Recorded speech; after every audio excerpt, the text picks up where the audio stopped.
Agora você pode fazer parte do clube de membros do Spurgeon TV. Esses são e-books já disponibilizados para os membros do canal. Todos os dias, novos e-books são adicionados junto com outros benefícios que só os membros têm.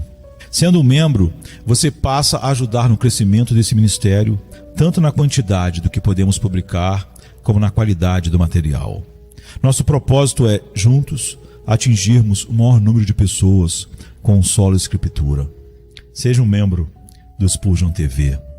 Sermão número 303, pregado na manhã de domingo, 11 de março de 1860, por Charles Haddon Spurgeon, no Exeter Hall, Strand, Londres, Inglaterra.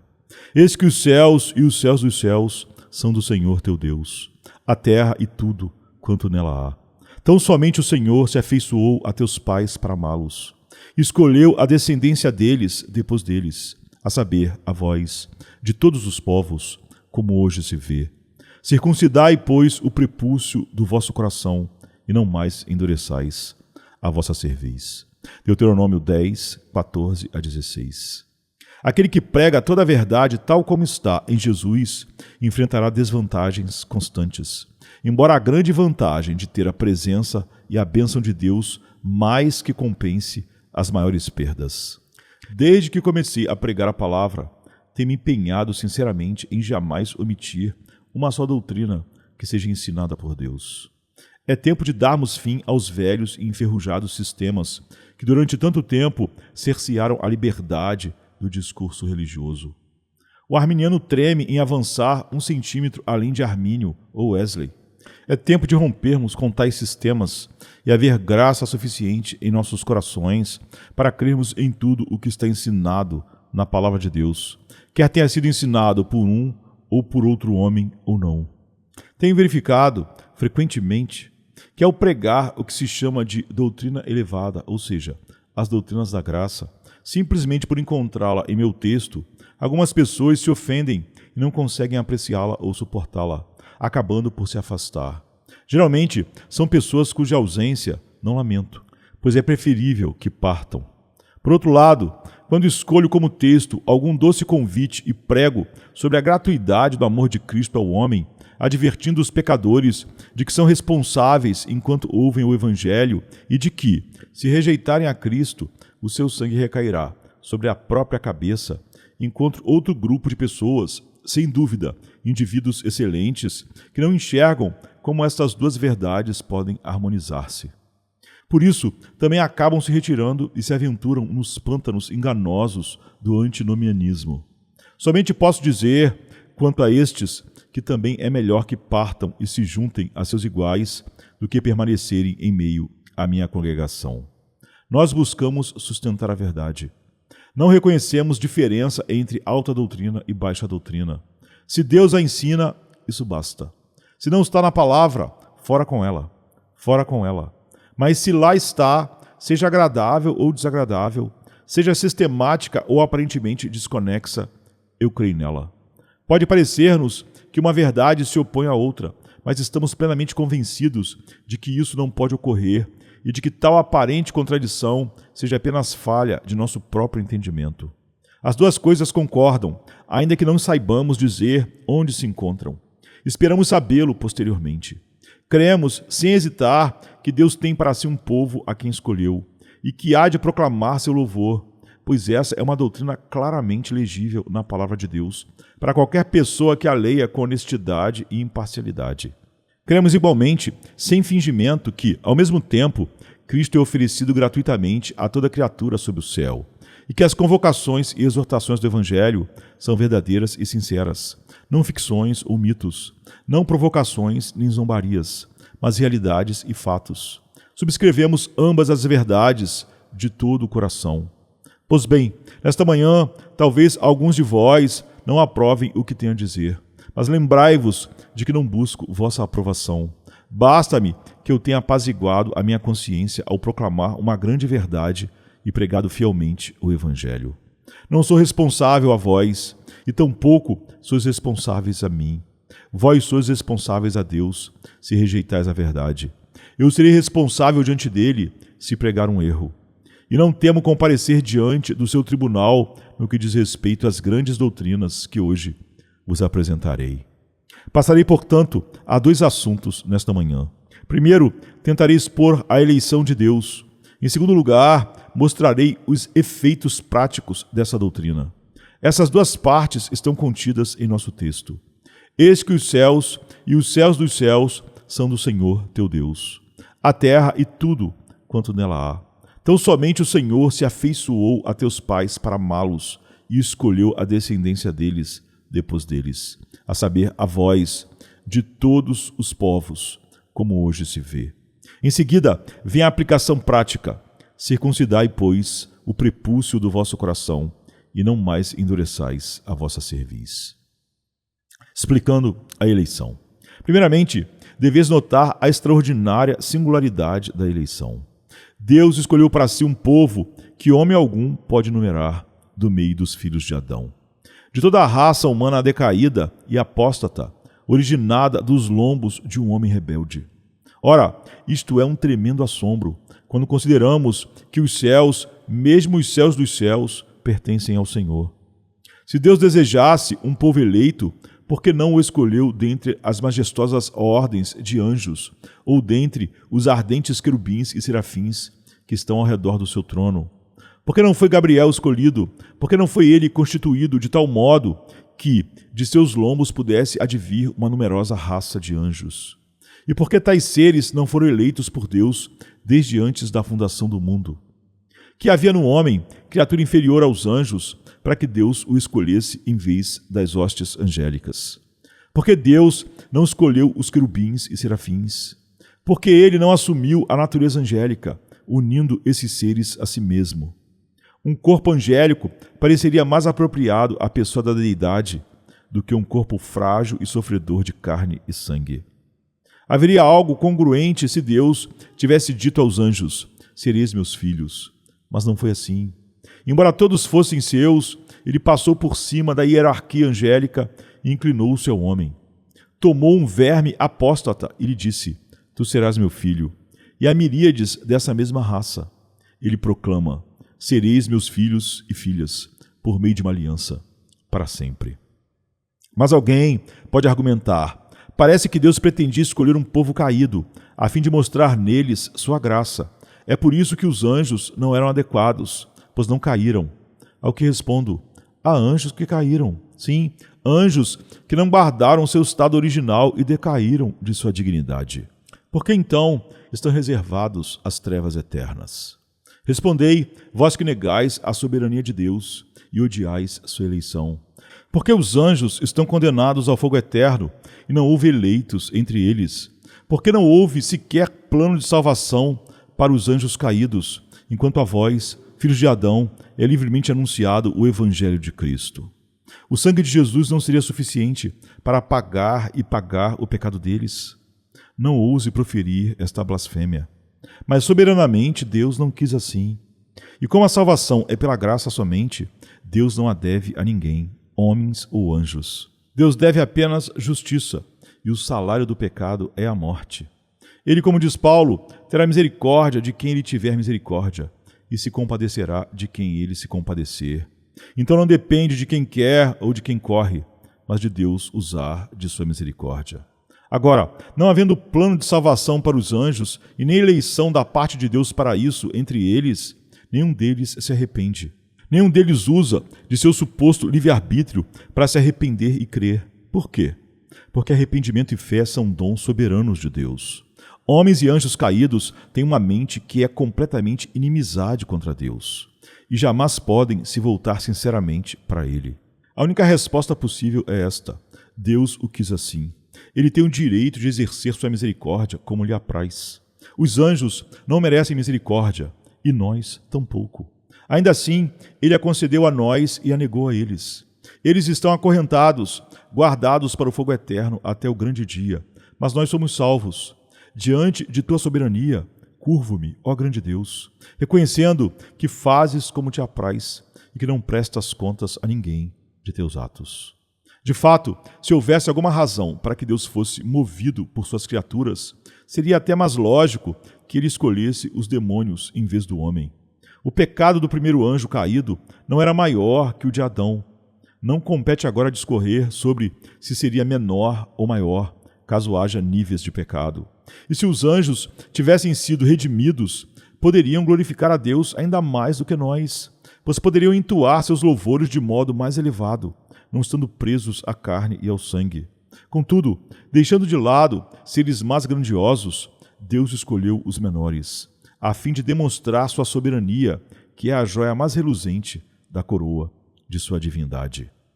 Nossos oponentes arminianos simplesmente ignoram a questão dos anjos caídos, pois não lhes convém atentar a este exemplo primitivo de eleição.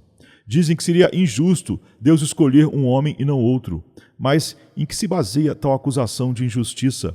Já admitem que é perfeitamente justo escolher uma raça, a raça humana, e deixar de fora outra, a raça angélica, na miséria do seu pecado. Irmãos, deixemos de levar Deus ao nosso fraco e falível tribunal. Ele é bom e faz justiça. Tudo o que ele faz é justo, ainda que não possamos compreender. Portanto, eis algumas razões de início para vermos na eleição de Deus algo realmente admirável. Mas há mais, o tempo não permite que abordemos tudo. Notai que o texto não diz apenas eis que os céus, mesmo os céus dos céus, são do Senhor, mas também a terra e tudo quanto nela há. Agora, quando pensardes no fato de terdes sido escolhidos por Deus, vós, meus irmãos que confiais em Cristo e que já ledes vosso título claro à mansão celestial, podeis muito bem parar e perguntar como no hino: ó minha alma, admira e pergunta, por que tanto amor por mim? Reis foram passados por alto, mas mendigos foram eleitos. Homens sábios foram deixados de lado, porém tolos foram feitos para conhecer os mistérios do amor redentor. Publicanos e meretrizes são docemente levados a aceitar o convite misericordioso, enquanto fariseus orgulhosos são entregues a confiar em sua própria justiça e perecer em seus vãos louvores. A escolha de Deus parecerá a homens não regenerados sempre uma estranha escolha. Ele preteriu aqueles que nós provavelmente teríamos escolhido, e escolheu justamente o que havia de resto e de refúgio no universo. Pessoas que, por si mesmas, sentiam-se as menos prováveis de serem alvo de sua graça. Porque fomos escolhidos como povo para ter o privilégio do Evangelho. Não haveria outras nações igualmente ou mais merecedoras? Apesar de quão pecaminosa esta nação inglesa possa ter se mostrado, porque Deus escolheu a raça anglo-saxônica para receber a verdade pura, enquanto nações que bem poderiam ter recebido a luz do Evangelho com ainda mais alegria permanecem envoltas em trevas, sem que o sol do Evangelho tenha surgido sobre elas uma única vez. Civilizações inteiras nasceram e morreram na mais completa escuridão, sem nunca ter ouvido nada sobre a verdade de Deus. Porque ainda, no caso de cada indivíduo, porque o homem escolhido é aquele que de fato foi. Porque outros viveram em épocas, ou vivem ainda hoje, onde o Evangelho ou a palavra de Deus jamais foi pregada. Que outra resposta senão a de nosso Salvador? Sim, ó Pai, porque assim foi do teu agrado. Outro pensamento para tornar a eleição de Deus ainda mais maravilhosa. Ele tem poder ilimitado de criação. Se quisesse formar um povo que lhe fosse predileto, que se unisse à pessoa de seu filho e que reinasse com ele, por que não formou uma nova raça? Quando Adão pecou, seria fácil a Deus apagar o mundo da existência. Bastaria uma só palavra e a terra redonda seria desfeita, como a bolha que se dissipa na onda ou a bolha de sabão no ar. Nenhum vestígio do pecado de Adão teria permanecido. Tudo seria extinto para sempre. Mas não. Em vez de criar um povo novo e puro, imune ao pecado, em vez de chamar a si criaturas já puras, sem mácula, ele toma um povo caído e depravado, eleva-o, e isso por meio de um alto preço, a morte de seu próprio filho e a obra de seu espírito. E esse povo será a joia em sua coroa, refletindo para sempre sua glória. Ó escolha estupenda, ó estranha eleição, minha alma se perde em tuas profundezas e apenas posso exclamar: ó a bondade, ó a misericórdia, ó a soberania da graça de Deus. Tendo falado sobre essa singularidade, prossigo para outro ponto. Notai a completa liberdade do amor eletivo de Deus. Em nosso texto, isso está indicado pela palavra tão somente. Porque o Senhor amou a vossos pais, somente porque lhe aprouve fazê-lo, não havendo outra razão. Tão somente o Senhor se afeiçoou a teus pais para amá-los. Escolheu a descendência deles, depois deles, a saber, a vós, de todos os povos, como hoje se vê. Sem dúvida, houve alguma razão sábia nos atos do Senhor, pois Ele tudo faz de acordo com o conselho de sua vontade. Mas certamente não havia qualquer mérito ou excelência na criatura eleita que pudesse determinar tal escolha. Detenhamo-nos nisso por um momento.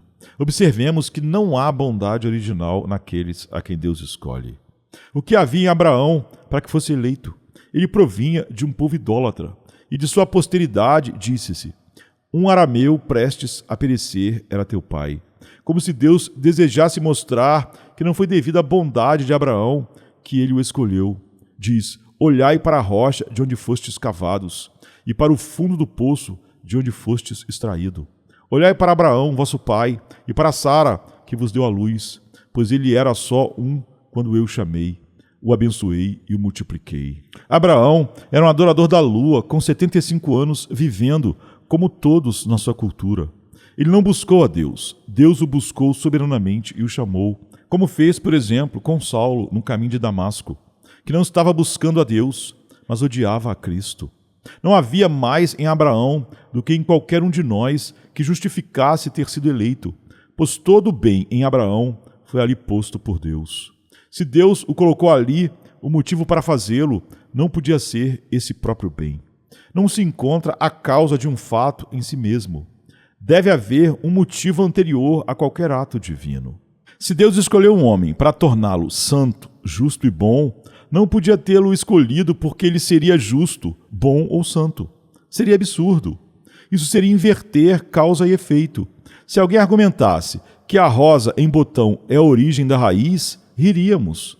Mas é igualmente equivocado dizer que a bondade do homem é a base pela qual Deus o escolheu, se antes de tudo, tal bondade é resultado da própria eleição de Deus. Somos predestinados, como a palavra afirma, para sermos santos, sermos conforme a imagem do Filho de Deus, e não porque éramos santos e a imagem do Filho de Deus. Aquilo que é efeito não pode ser causa. E que bondade original haveria em qualquer homem? Se Deus nos escolhesse por alguma virtude intrínseca, seríamos todos excluídos. Não temos todos um coração mau e incrédulo? Não nos desviamos todos de seu caminho? Não somos todos, por natureza, corruptos, inimigos de Deus por causa de nossas más obras? Se Ele nos escolheu, não pode ter sido por bondade nossa. Mas alguém talvez diga: pode ser pela bondade prevista. Deus escolheu o seu povo porque previu que creriam e seriam salvos. Mas que ideia singular! Pensemos em um príncipe que chega a um lugar onde há 100 mendigos. Ele distribui ouro a 90 deles. Pergunta-se: por que o príncipe deu ouro a esses 90? Uma pessoa sem juízo responde: ele deu porque previu que eles teriam dinheiro. Mas como ele poderia prever que o teriam, não fosse o fato de ele mesmo lhe dar? Do mesmo modo, dizes que Deus concede fé, arrependimento e salvação porque previu que os homens a teriam, mas ele não poderia prever isso separado da intenção de lhes conceder tal graça. De fato, ele previu que os eleitos teriam graça, mas com base em quê? Certamente não por causa da previsão. Isso seria absurdo, e ninguém senão um insensato concluiria desse modo. Ah, Pai, se me deste vida, luz, alegria e paz, só tu conheces a razão, pois em mim mesmo não posso encontrar nenhuma. Ainda sou tão inclinado a desviar-me, tantas vezes minha fé vacila e meu amor se esmorece. Não há nada em mim que possa merecer estima ou dar-te prazer. Tudo é pela tua graça, e somente pela tua graça sou o que sou. Assim dirá todo cristão, assim devem todo cristão confessar. Mas, afinal, não passa de vã conversa e mero absurdo querer dirigir o Criador com a vontade do homem. Acaso o propósito do Eterno pode ficar dependente do arbítrio humano? Será o homem, em última análise, o senhor de seu Criador? Terá o livre-arbítrio usurpado o lugar do poder divino? Isso não é o humanismo em sua pior face? Poderia o homem tomar o trono de Deus e anular, conforme lhe aprouvesse, os propósitos de Jeová, constrangendo pelo mérito e bondade do próprio coração da criatura caída e depravada? Haveria algo que o homem pudesse fazer para dominar os movimentos do Altíssimo? Disse, acertadamente, que muitos concedem livre-arbítrio a todo mundo, menos a Deus, e falam como se ele fosse escravo do homem. Pois bem, cremos que Deus deu ao homem a livre agência, e não negamos isso, mas sustentamos que ele também tem livre-arbítrio, e não apenas isso, mas também o direito de exercê-lo de acordo como lhe convier, e que nenhuma virtude humana pode constrangê-lo, porque essa virtude não existe. Todos, sem exceção, são filhos da ira, como diz Efésios, pois só isso merecem de Deus, da justiça de Deus. O mérito por si é impossível, e mesmo que existisse, jamais poderia alcançar a dádiva de Cristo ou merecê-la. Lembrai-vos, se realmente merecêssemos a salvação, teríamos de ter bondade suficiente para exigir o céu, para merecer união com Cristo e, de fato, para merecer a glória eterna que pertence só a Ele. Estarias, então, retornando à velha ideia da Igreja de Roma, de méritos humanos. Se abandonais a âncora firme do Evangelho e começais a falar de algo no homem que possa mover a misericórdia de Deus, já escorregais ao erro fatal. Bem, diz alguém, isso é o terrível calvinismo. Então que seja, se desejais chamá-lo assim. Calvino retirou essa doutrina das Escrituras. Muito provavelmente, também recebeu certa instrução a partir dos escritos de Agostinho.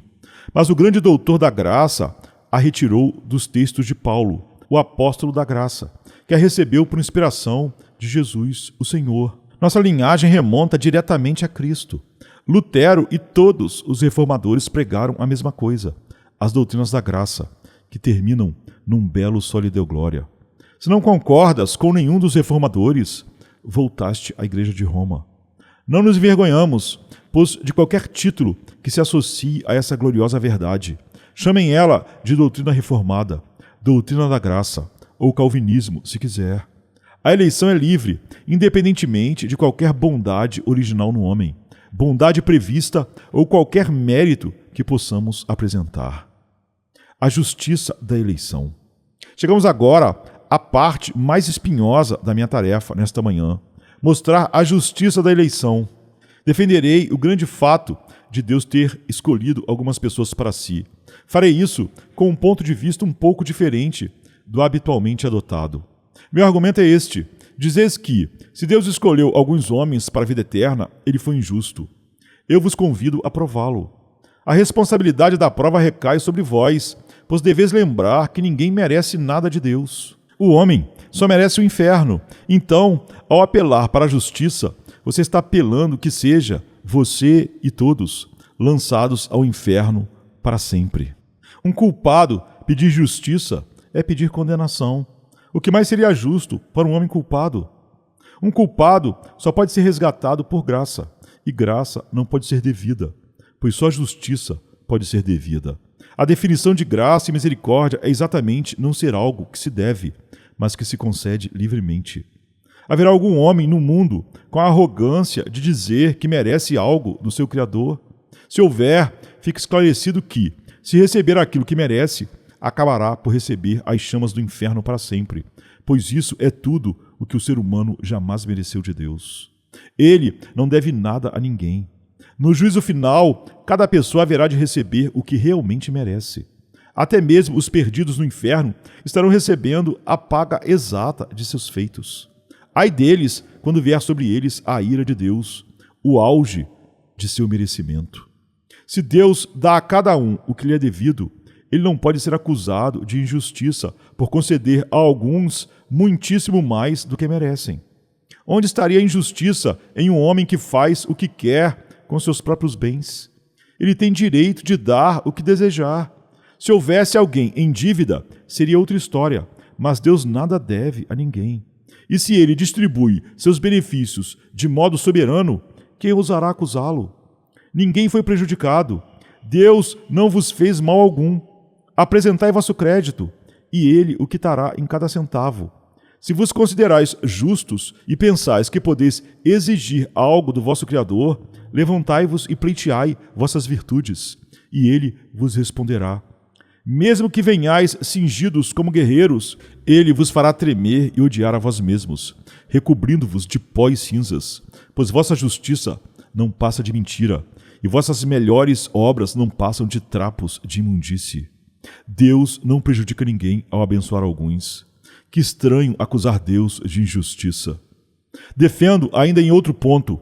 A qual de vós Deus negou misericórdia e amor quando buscastes? Não é o evangelho livremente proclamado a todos? Sua palavra não diz, vinde a mim todos vós? Não está escrito, quem quiser tome de graça da água da vida? Acaso, em cada domingo, não sois convidados a vir a Cristo e confiar nele? Se não o quereis fazer e preferis arruinar vossas próprias almas, de quem a culpa? Se puserdes em Cristo vossa confiança, sereis salvos. Deus não voltará atrás em sua promessa. Testai-o, provai-o. No momento em que renunciardes ao pecado e crerdes em Cristo verdadeiramente, naquele momento podereis saber que sois dos seus eleitos. Mas se, por maldade, rejeitais continuamente o Evangelho, se recusais confiar em Cristo, então vosso sangue cairá sobre vossa própria cabeça. Se a eleição é para a santidade e um homem não deseja em nada a santidade, por que reclama de não ter sido eleito para a santidade? O motivo de vossa perdição é a recusa em aceitar o Salvador como aquilo mais precioso que existe e a beleza única que satisfaz a alma. Preferistes permanecer no pecado a pedir que ele vos salvasse. Rejeitastes a Cristo, afastando-o de vós. Por isso, ficareis sozinhos. Mas diz alguém, não posso vir a Deus. Tua incapacidade para vir está no fato de não quereis vir. Se ao menos quisesses, já terias todo o poder necessário. Esta é a escravidão do homem, a escravidão da sua natureza, que ama as trevas em lugar da luz. E todas as escolhas estão de acordo com seu amor pelas trevas e o pecado. Por isso a grande obra de Lutero se chama a escravidão da vontade.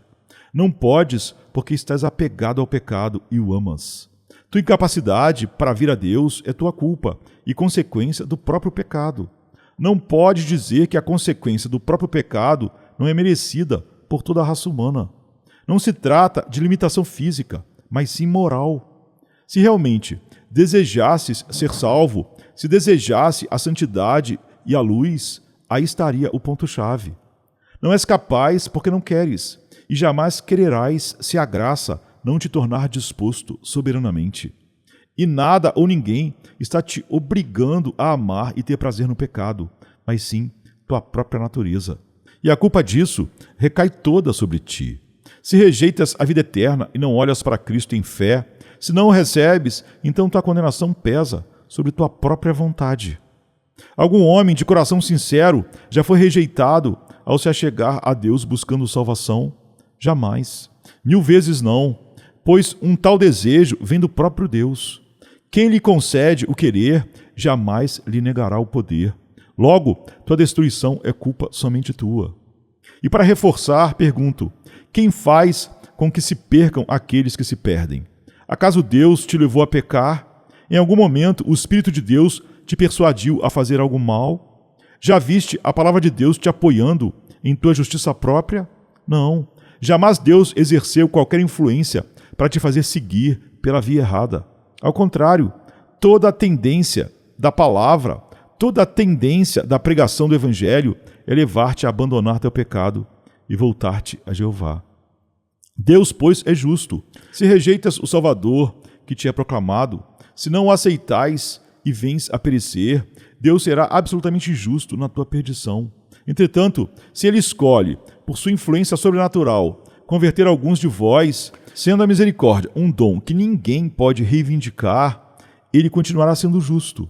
De tal modo que, através das eras eternas, não se encontrará falha alguma em seus atos. E os redimidos, e os querubins e serafins, e até mesmo os perdidos no inferno, hão de proclamar, ainda que involuntariamente, o mesmo cântico tremendo: Santo, Santo, Santo é o Senhor dos Exércitos. A veracidade da eleição. Agora, quero dirigir-me a alguns piedosos que não conseguem aceitar essa doutrina. Pois bem, não me zango contigo por não conseguires crer nela, porque ninguém é capaz de recebê-la a menos que que seja concedido pelo Espírito de Deus. Nenhum cristão se alegrará nessa doutrina se não for ensinado pelo Espírito. Mas no fim das contas, se fores um verdadeiro crente regenerado, saberás que crês nela. Talvez chegues a mim disposto a discutir, e eu permitirei que discutas contigo mesmo. Dentro de 5 minutos, acabarás por provar minha posição. Vem, meu caro, que não acreditas que Deus possa legitimamente dar mais graça a uns do que a outros. Vamos orar juntos. Tu começas: ó Senhor, em tua infinita misericórdia, envia o teu Espírito Santo para salvar esta congregação e abençoa meus parentes segundo a carne. Pare, acabas de pedir que Deus faça algo que, segundo tua teoria, seria injusto. Estás pedindo que Ele lhes dê mais graça do que eles têm, que faça algo especial. E não é justamente isso que tu julgas injusto em tua concepção teórica? Se tudo dependesse apenas do livre-arbítrio de cada um, por que pedir a Deus que interfira? Tu rogas: Senhor, atrai-os, quebra-lhes o coração, renova-lhes o espírito. E eu também oro assim. Mas como podes orar assim e ao mesmo tempo crer que seria injusto Deus conceder a uns mais graça do que a outros? Ah, dizes, eu sinto que é certo orar e vou pedir mesmo assim. Pois bem, se é justo em ti pedir, então é justo em Deus conceder. E se é correto Ele conceder, não há injustiça em abençoar uns acima de outros, em atrair certas pessoas de modo irresistível, em conceder misericórdia a corações endurecidos. Tu mesmo provaste meu ponto, e não me necessitas de outra prova. Pois esta é a essência da nova aliança. Como diz Ezequiel, eu lhes darei um coração novo, e porei um espírito novo no interior de vocês. Tirarei de vocês o coração de pedra, e em troca darei um coração de carne. Porei o meu espírito no interior de vocês, e os levarei a agir segundo os meus estatutos, a minha vontade, e a obedecer fielmente às minhas ordenanças. Ou, como fala Jeremias, e farei com eles uma aliança eterna, de não me desviar de fazer-lhes o bem, e porei o meu temor nos seus corações, para que nunca se apartem de mim. Agora, cantemos um hino juntos.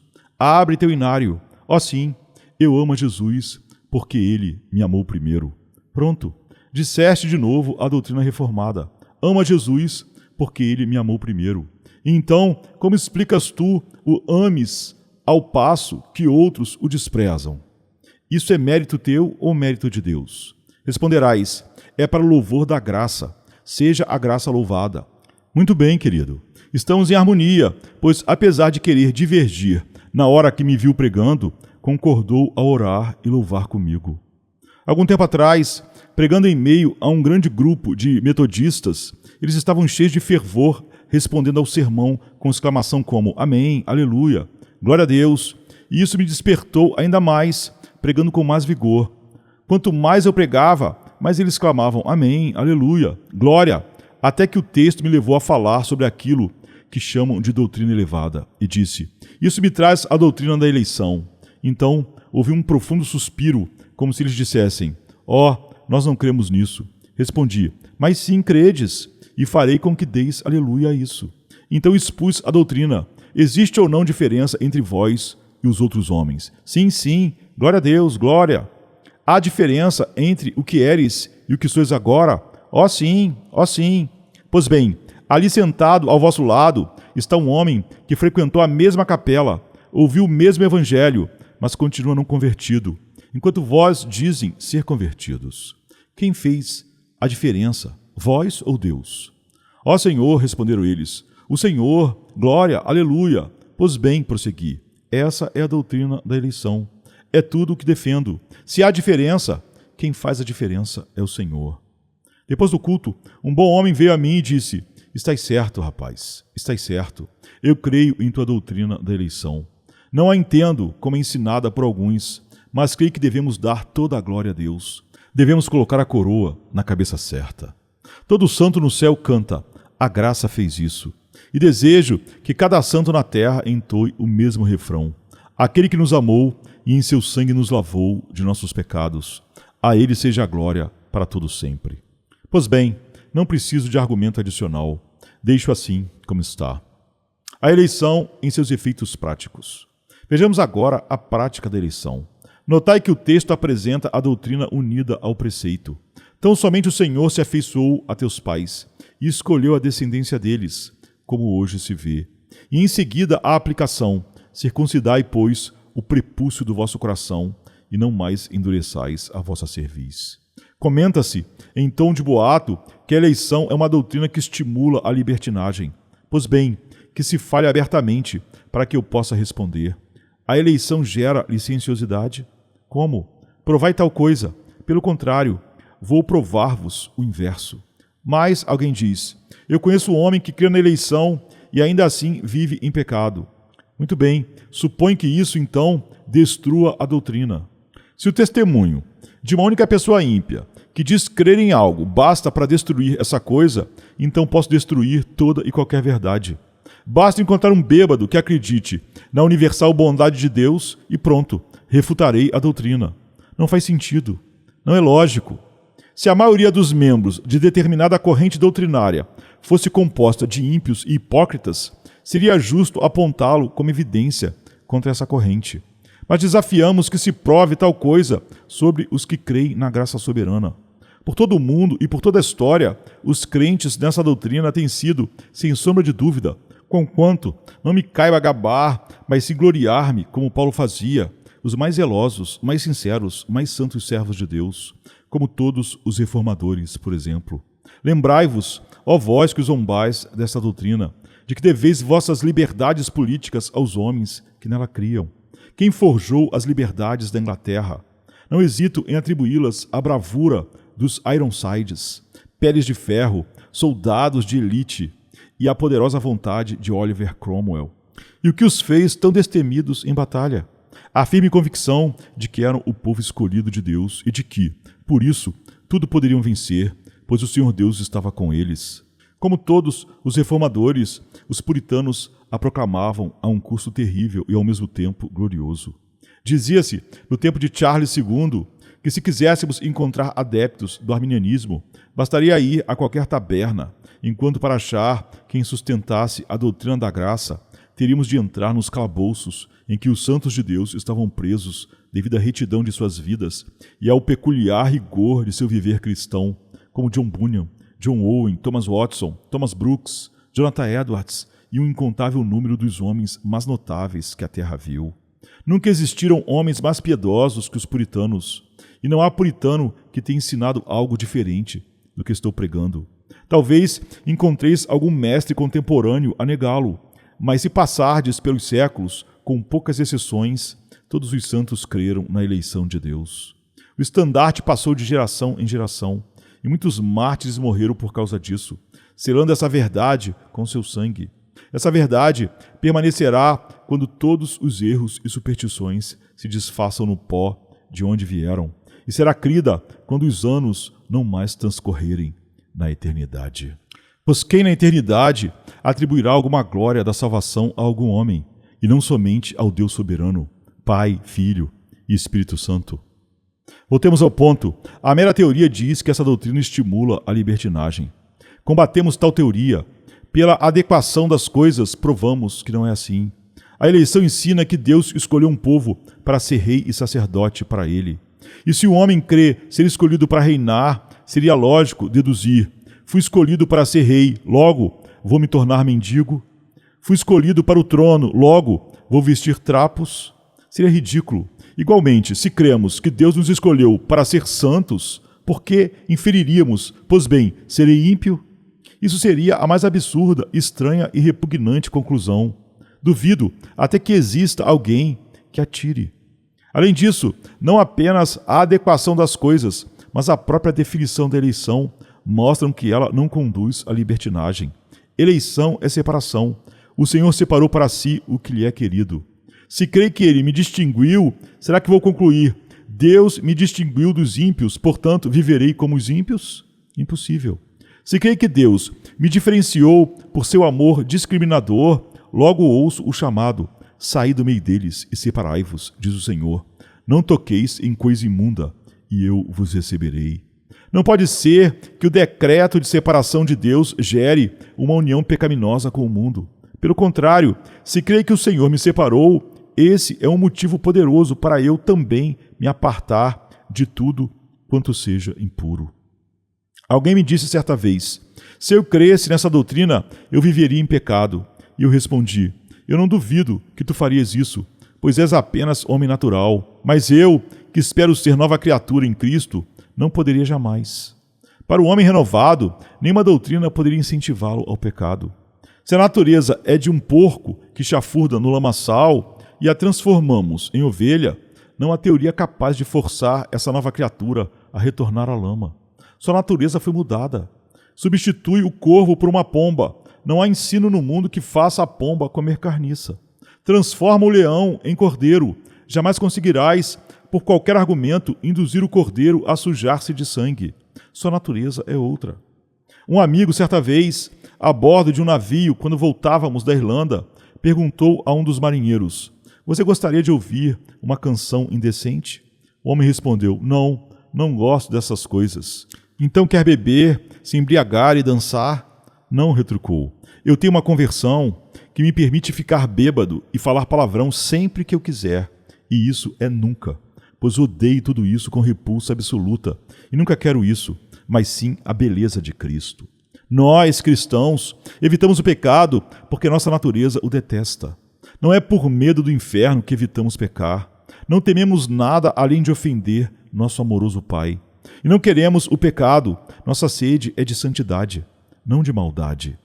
Se tu tens um evangelho que te reprime a contragosto, de modo que dizes: eu iria se pudesse, bem, então tua crença não vale grande coisa. É necessário ter uma fé que faz odiar o que antes amava e amar o que antes odiavas. Uma fé que te arranca de tua vida antiga e te coloca numa nova vida. Portanto, ainda que houvesse algum perigo em teorizar a doutrina da eleição, a nova natureza, que ela mesma confere, bastaria para impedir qualquer desvio. Ademais, imaginemos o monstro, ou demônio, que dissesse: Deus me amou desde antes de todos os séculos. Meu nome está no coração de Jesus. Ele me comprou com seu sangue. Meus pecados foram todos perdoados. Verei a face de Deus com gozo e aceitação. Portanto, aborreço e odeio a Deus. Por isso, viverei em pecado. Apresente-me tal criatura, e ainda assim eu não admitiria a veracidade dessa calúnia infernal contra a doutrina da eleição. Pois não há nada que possa inspirar mais forte ânsia de santidade do que crer que se é amado de Deus antes da fundação do mundo e predestinado para ser santo. Como diz o hino: amor tão assombroso, tão divino, exige minha vida, minha alma, meu tudo.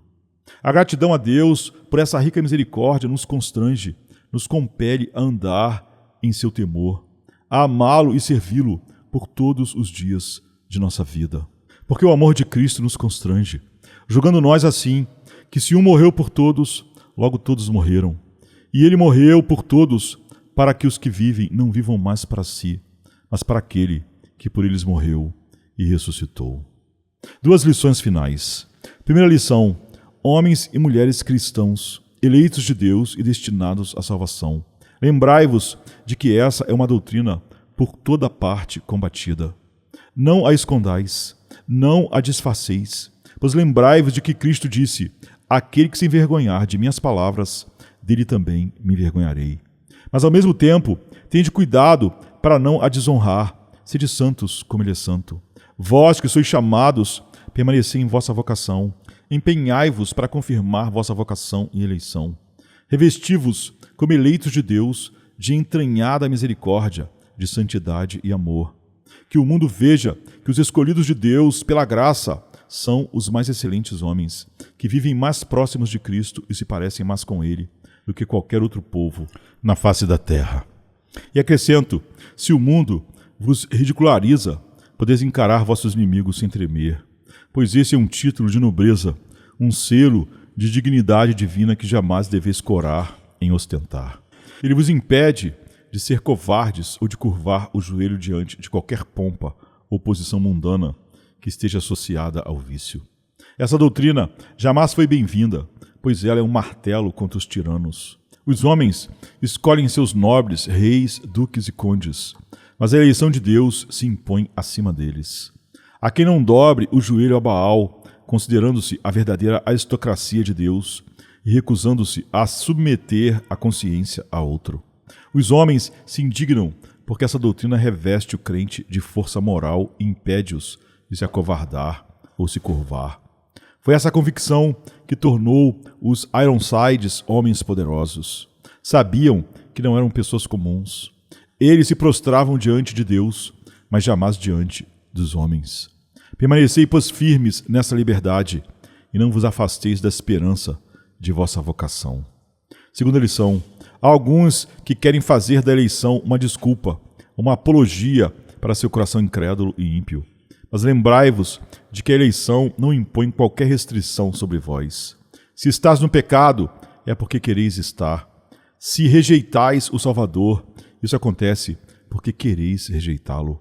A doutrina não vos força a recusar Cristo. Podeis usá-la como desculpa, mas não passa de um manto de teia de aranha, que será rasgado no dia do juízo.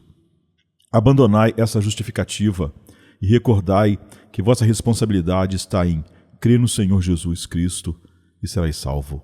Se creres, serás salvo. Se confiares em Cristo, seja quem for, em qualquer lugar do mundo, serás salvo. Tu, igualmente, a qualquer outro homem. Se confiares em Cristo, teus pecados serão perdoados, tua iniquidade será apagada. Que o Espírito Santo sopre vida em ti. Ajoelha-te, suplico, beija o Filho, para que ele não se ire. Receba agora a sua misericórdia. Não feches teu coração contra a influência do seu amor. Submete-te a ele, e então descobrirás que te submeteste porque ele te fez submeter, que vieste porque ele te atraiu soberanamente, e que ele te atraiu porque te amou com amor eterno. Que Deus ordene a sua bênção, por amor de Jesus. Amém. Dedilhado suave, a alma sussurrar.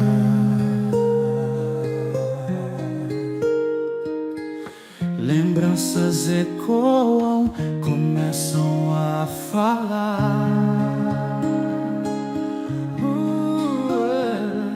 Nos vales profundos, na luz do amanhecer, Cristo sempre esteve, sem jamais se esconder.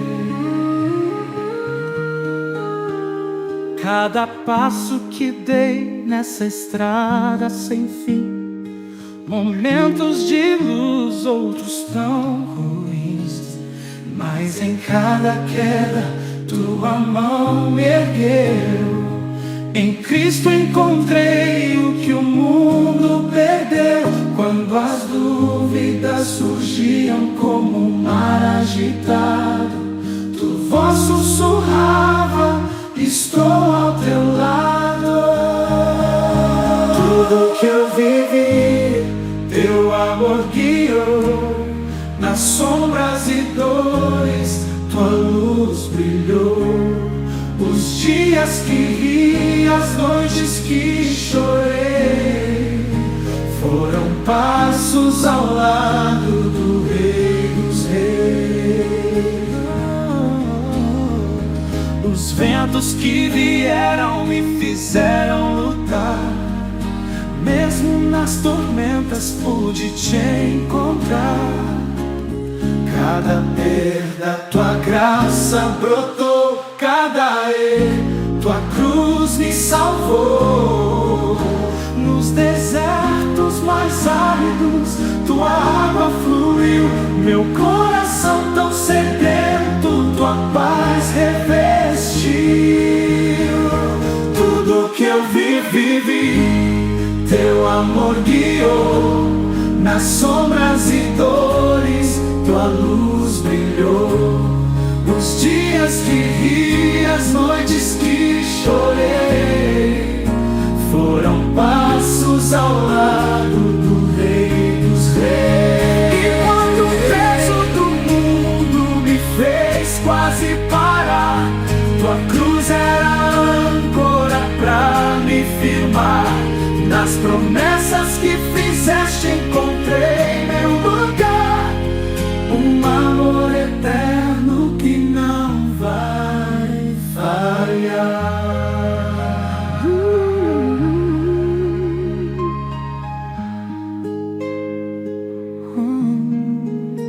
Cada sonho desfeito, cada nova visão Foi moldado em Cristo, firmou meu coração.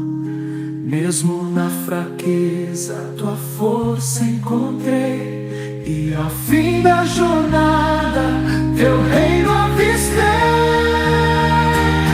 Tudo que eu vivi